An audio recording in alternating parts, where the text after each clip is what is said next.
Welcome back to Cobra Vids, guys. As you can see behind me, we're on the bayou here, and we are going to be doing some fishing today. Kyler's out here. He's trying to master the fishing pole and the rod and casting and all that. He's starting to get pretty good. But anyway, I'm going to be doing my own casting. I can't hold the camera and cast at the same time. So anyway. Enjoy this video while we enjoy fishing.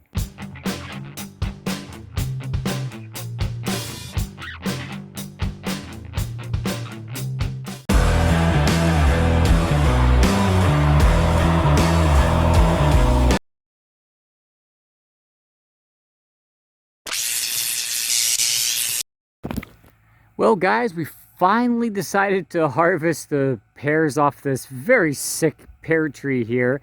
But I got great expectations next year because, as my normal viewers would know, that after I harvest all of them, I'm going to cut the tree down to where it's I don't know, maybe 9-10 foot tall, and then let the smaller branches here start growing off so that it's more manageable. But it is pretty sick. But we're going to go ahead and move the truck on this side and get what we can get here. I don't know what we're going to do about the high stuff. Got some really nice ones. All right, I'm going to turn the camera over to my wife here, and she's going to record us.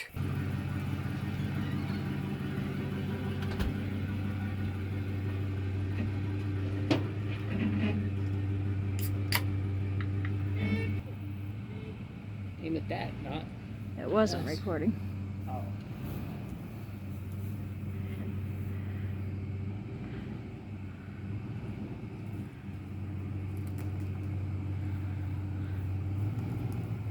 Perfect.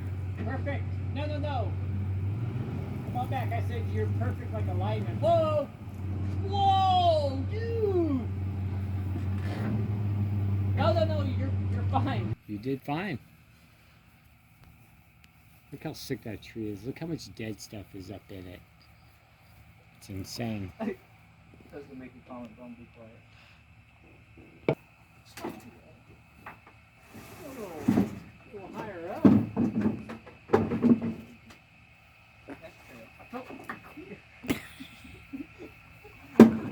Well, we got it recorded.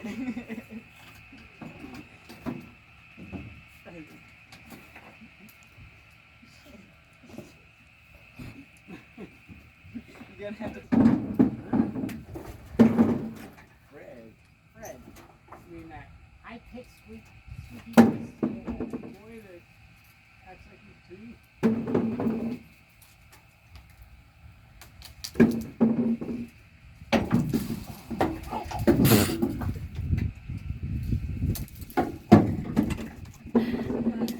Hit in the face with the fucking pear. My God, that hurt. No, man. I said, my lip ain't funny. My lip is starting to swell up, man. Guys, I did not punch him in the lip. That was a pear. You saw it fall. Oh, I can't hear you. What was that? I didn't punch him in the lip. That was a pear. Daddy commentary? Or dysentery?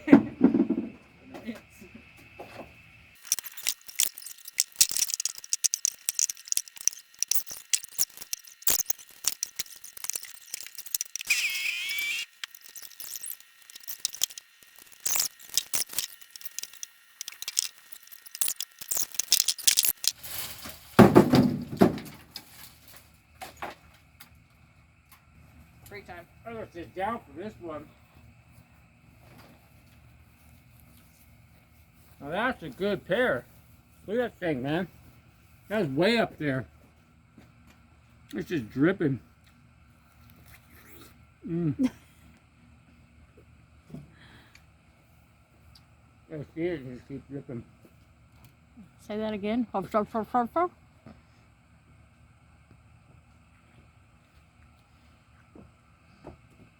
I would hate to leave those really large ones up there. I know. They're all like that one. In today's video, we're going to be doing something with all these pears. These are the pears that you saw, or you will see us picking off our tree. The skin looks horrible, but when you bite into these things, they taste delicious. Very sweet, very juicy. This one feels a little... What we're going to have to do now is just process these. This one's kind of different. We've never done anything like this on our channel, but we decided to bring this information to you, show you how we do it. But as you can see, there's a lot of pears here. Oh, that one juiced a little bit. Oh, that one had a little bit of juice. They are ripe. Some of them could have gone on the tree a little longer, but we are definitely in the zone of being ripe. We are going to... So the first thing we have to do is process the pears. Some people will cut them up and just throw them into a 5-gallon, put your yeast and your sugar and stuff in it and call it good. But we're not going to do that. We're going to take these and we're going to cook them down a little bit. That way if we cook them down a bit, we're going to start breaking up the sugar and make them a little softer. And then when we do get them inside the mash buckets, they are going to be real gushy and they're going to break up and all the sugars will be able to be taken out of it. So that's what we're going to do. I'm going to set the camera up and kind of do a fast forward of me going through these, and then we'll come back and explain what we're doing. But some of these pears turned out pretty big, pretty juicy. I had one that I had to eat right away. It was so huge, and it was like a meal in itself. But I've got almost 15 gallons of pears to process. This is going to take me forever, but hey, it's for experimentation and it's for YouTube. We do just about anything for YouTube. All right, I'm going to set the camera up and we'll get started. Get a little knife here, and what I'm going to do is I'm going to just start cutting these up into like thin little areas, because the smaller your fruit chunks are, the easier it's going to be for the yeast to break down the sugars and for the fruit to cook down.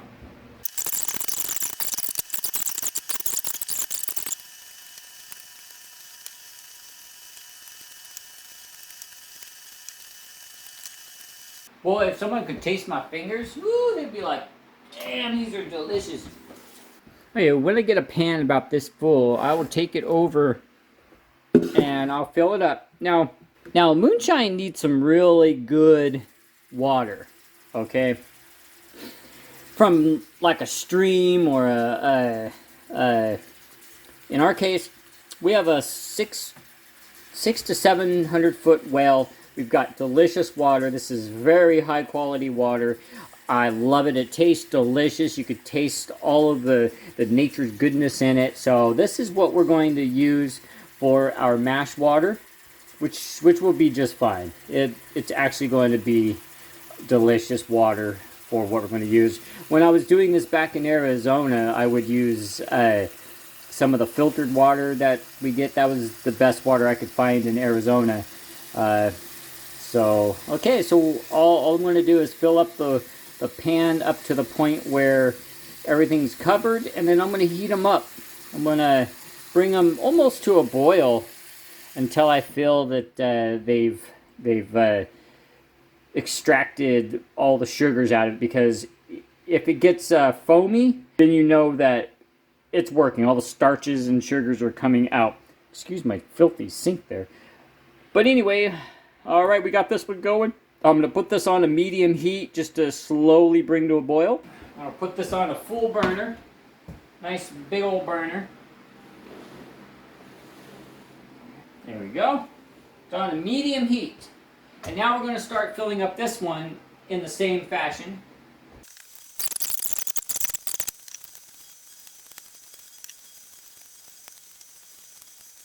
Whenever I cut in these big ones, I have to sample the product. Delicious.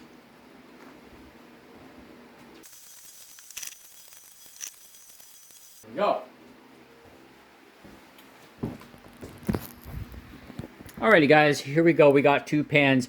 This pan here is just starting to get warm, but as you can see, the fruit is starting to turn brown. That's the sugars being released. You can see here they're still pretty white.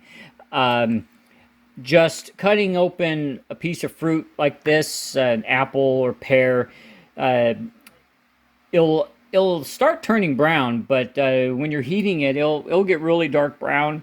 And once it almost comes to a boil, then I'll stop it, pour it in the 5-gallon, and let it cool. But before it starts cooling, I'm going to go ahead and pour sugar in it. It's going to be about a 5-pound bag in a 5-gallon bucket of mash. So that's the scale I use, and it usually turns out pretty good. I usually get maybe a jar out of every 5-gallon bucket of mash. But I'm doing something different this time to hopefully increase the yield.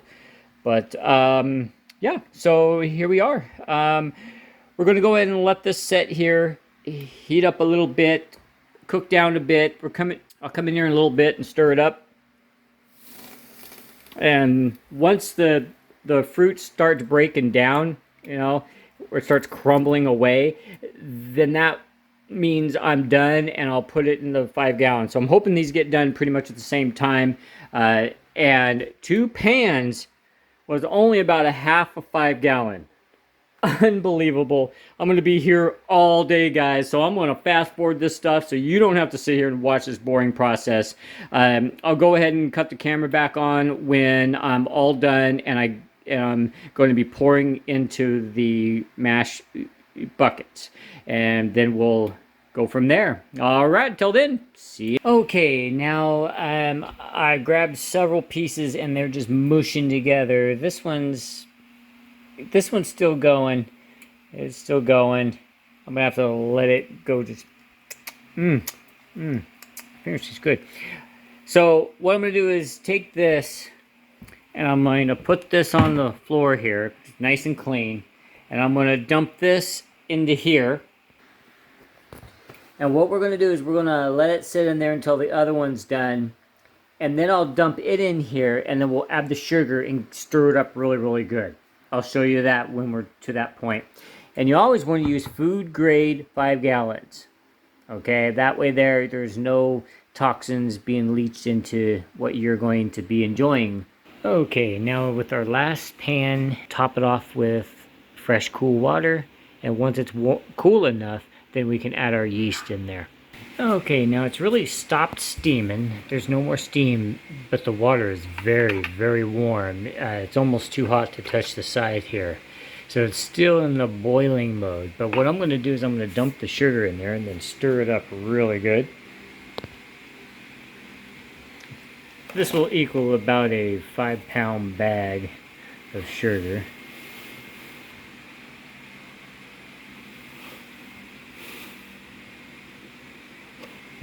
And then we just stir it up really good. I normally have a yardstick to do this. I think it's up on a shelf or something. The yardstick is well, actually it's a large paint stirrer. But anyway, I just stir this all up to where all that sugar is all stirred up. And we got to make sure that it's not on the bottom, because it'll go on the bottom and it won't mix in. So we got to make sure that we get in there. Woo, that's hot. Okay.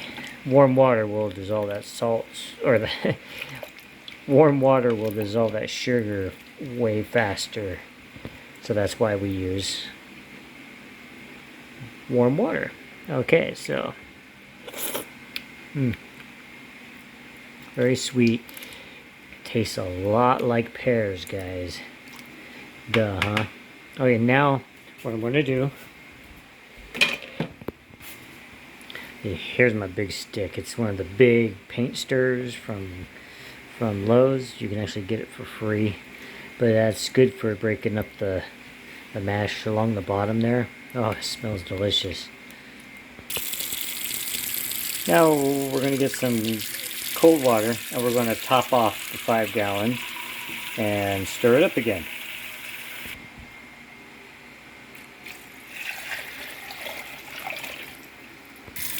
Just a wee bit more. This should about do it.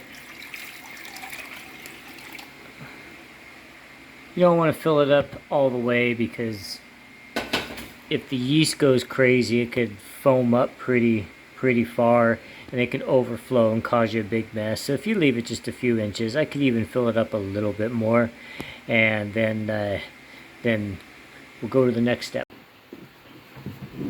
Day 2.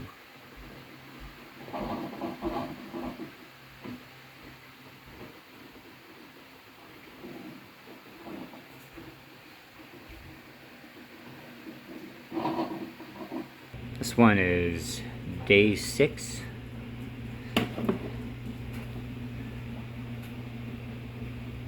We see very little action, but we're still bubbling. It's tasting beautiful, by the way. So we'll probably be doing this on Sunday. We'll be running this on Sunday.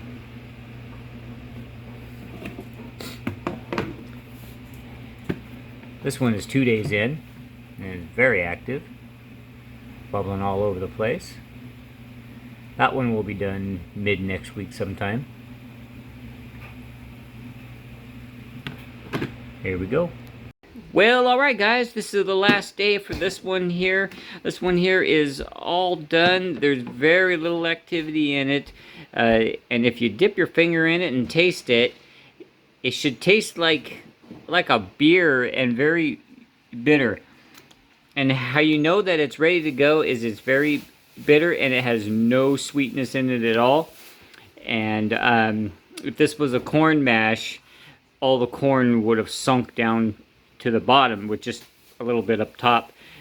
This one here is ready to go. There's like very little to no activity in it. So it is ready to go. And our bucket right here, as you can see, it is still going nicely. It's got another 2-3 days left to go, and then we'll be able to run this one. But all right, well, that's going to wrap it up for this video. Mash, that is how you get your mash ready and how you tell when it is ready to rock and roll in the still. But if you want to see how it's extracted from a 5-gallon, then you'll tune in to part 2 on our Moonshine video. So, alright, stay tuned guys. Don't forget to subscribe and ring the bell so you'll be able to see when the next part of this video is up for you. Stay safe guys, stay free. We'll see you on the next one.